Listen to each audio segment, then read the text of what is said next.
Sa Comelec checkpoint sa Shorthorn Street sa Quezon City, dumire-diretso raw sa halip na huminto si Roville Bernardo sakay ng kanyang motorsiklo. Kaya agad siyang tinugis ng mga pulis. Umabot kami dito, nakabangga siya ng tricycle nang wala na siya matakbuhan. Ang tricycle na kanyang nabangga, UP ang unahang bahagi at basag ang salamin. Pabalik po ako ng Road 20, tapos nung nakasalubong ko sila dito sa kurbada ng nito. Nakasalubong na siya sa akin. Bali, iniiwas ko na lang po yung pinakamotor dun sa sidecar po siya bumangga. Nakita ko, inahabol siya pala ng pulis. Dali-dali pa nga raw tinapon ni Bernardo ang kanyang pitaka sa ilalim ng tricycle.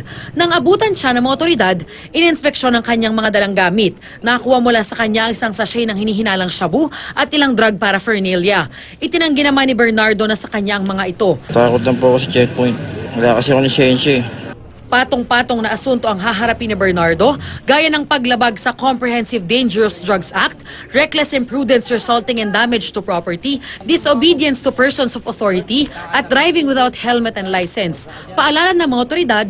Bali po, maigpit po kasi kami ngayon kasi darating po yung eleksyon. Kaya sa mga magbabalak po na tumakas sa amin, hindi po sila makakalusot sa amin kasi mayroon pong mahabol talaga sa amin. Darlene Kai, GMA News.